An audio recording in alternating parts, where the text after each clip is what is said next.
It's all going down inside United, from Ratcliffe ready to make some massive changes. Richard Arnold has a big fallout with the Glazers, and apparently the relationship is on strings because his job is very much on the line. More leaks have come out against Ten Hag, and in fact, it's made me fuming because these are the exact same leaks that came out against Ollie, came out against Ragnick about Ten Hag's lack of charisma and stuff. But Ten Hag has reportedly fallen out with Casemiro. Varane. We'll dive into those leaks. A lot of people aren't happy with Ten Hag. Apparently in the club, a few players have fallen out. Reports coming out that United are looking at a new striker signing and more. So we're going to discuss all the latest news on Man United in today's video and round up. Starting with the first story on big changes. Please do hit that like button and, of course, subscribe down below if you're new. It was said, it's been communicated to Joel Glazer that Paul Mitchell is the person Ineos would like to bring in as Manchester United's new sporting director. Ineos want the sporting director that they bring to Manchester United to make a lot of major decisions. Good. They will set the playing style, the ethos, the philosophy, and they will have a manager who aligns with that, and they will recruit based on that. Paul Mitchell is the preferred option. Brilliant. We've gone from Matt Judge and Woodward doing everything, not consulting the manager, to Ten Hag doing way too much, and recruitment needs to improve. Philosophy, ethos definitely needs to improve because we're going to get into the leaks. It is not good, people, and it's really bound me up today. I think it's a media attempt to turn people on Ten Hag. I think it's a Man United briefing to put out anti-Ten Hag leaks to try and turn more fans against Ten Hag. So when Man United inevitably sack Ten Hag, less people will be annoyed. What United do with the leaks is they go, you know what, we'll just sack another manager instead of actually sack the people that need to be sacked. So they'll do their Ten Hag briefings, which they're doing at the moment. But talking of sacking the people that need to be sacked, this is the guy reported to replace Richard Arnold. Ineos are very keen to bring in Blanc to Manchester United, who's been successful at both PSG and, of course, Juventus. Really good stuff commercially with PSG. PSG are now one of the biggest brands commercially, a lot bigger than Man City with the Jordan, with the partnership. He was a big part of that. So financially, the Glazers might like him from that perspective. But also, he took over Juventus at their worst time, and Juventus won their first league title, I think, 9 years or something. And he took over PSG when they first got taken over and got them their first league title in 20-something years. He has been a good CEO with a good history and definitely an upgrade on Richard Arnold. And this is the reason that Richard Arnold is angry, because he's had no clarity over the takeover this last year. And now he's found out we're getting Sir Jim in, and he knows he's basically losing his job. And Richard Arnold, him and the Glazers' relationship, from what I'm hearing with things behind the scenes, is on edge. I'll tell you that now. Now, what is the latest on Manchester United board changes? It was said Ineos' initial priority at Man United is going to be major personal changes in executive and key areas at the club and above the manager. Ineos do not plan to sack Ten Hag. However, they have been looking into a parallel plan in case they have to replace him. They have been assessing this. If a change was made, it would likely be a young, modern-style coach. Good. And it was also confirmed that Paul Mitchell is open to the United job. People remember that Paul Mitchell left Monaco because he wanted to go back home and be nearer to his family. Guess where he's based? Near Manchester, Cheshire. So Paul Mitchell wants the United job. Jim Ratcliffe very much wants to bring in Paul Mitchell. I believe when Ineos' sort of state goes through in the next few weeks, we might start to see these changes happen around Christmas time. Now, what are the changes that are likely to happen? It will probably be Arnold and Mert out for Blanc and Mitchell coming in, who are two very good, two very positive improvements, two proper footballing people. I've done videos speaking about them both in detail, but if they do get appointed, I will do a video again about Blanc, everything he did, Mitchell, everything he's did at all the clubs he's been before. But the United Muppeteers obviously mentioned that actually the takeover has actually left a lot of staff unhappy, including Richard Arnold, whose relationship with the Glazers has never been as bad. It seems that Richard Arnold and the Glazers are having very little communication. Their relationship is at boiling point. And it's been said by Romano and a lot of other journalists, because of the lack of uncertainty in the takeover, because a lot of people wanted Qatar and not Sir Jim, because Sir Jim will sack a lot of people as well. It's a lot of negativity at the top of the club. So the Glazers' relationship is really bad with Mercer and Arnold at the moment. And then that just rubs down on everyone below them. And Fabrizio Romano said, look, one of the reasons for United's poor performance is this distraction with the takeover. It is that, the staff are really unhappy with the takeover, and even the Greenwood situation upsets some staff. That negatively impacts the players. That negatively impacts the environment at United. And when the environment at United isn't good, the players aren't performing as well, which gives Ten Hag even more of a job to do, because the environment at Man United is never good. Now, obviously, talking of the environment of Man United ever being good, Leaks FC is back. The Athletic came in with some big leaks, and Athletic are one of the only credible sources to leak things. I think other sources make it up.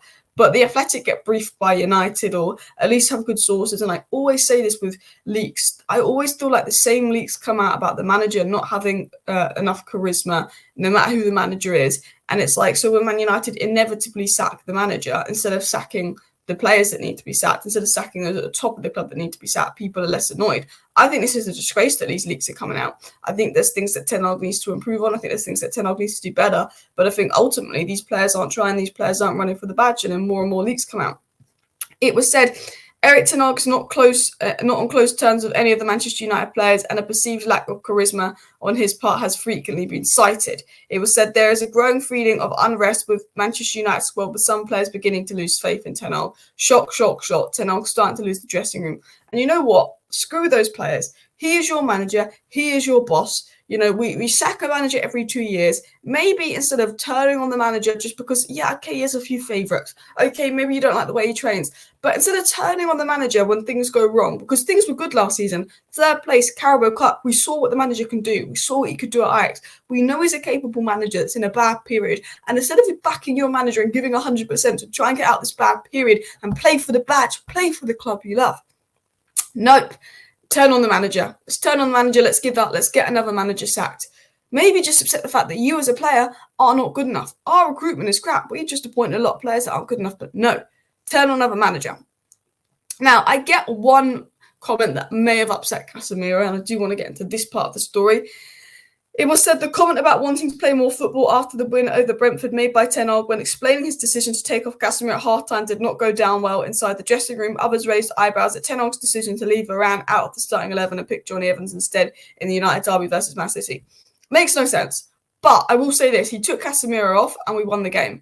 You know, we were 1-0 down, Casemiro was dreadful. He took Casemiro off, we won 2-1. If you took Casemiro off at half-time and we'd lost 3-0, yeah, you got every question to get that. You've got every right to question that, sorry.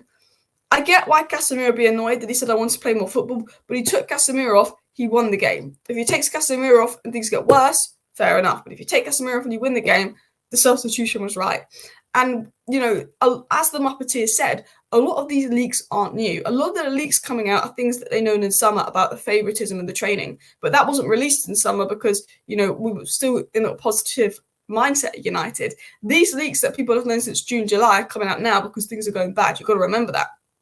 And, you know, I think every leak will be made out to sound so much worse than it is because things are going bad.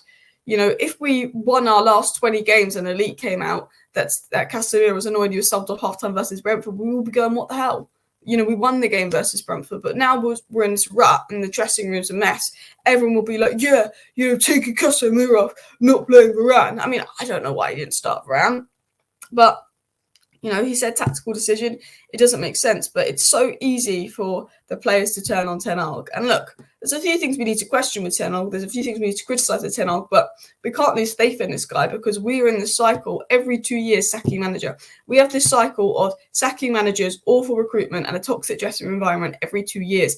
And sacking the manager is the easy option. Every single time sacking the manager solves the short-term problem, not the long-term problem, and it is the easy option. What really needs to change is Joel Glazer needs to give up some power and bring in a proper CEO and sporting director. And hopefully that will happen when Ineos get 25% stake.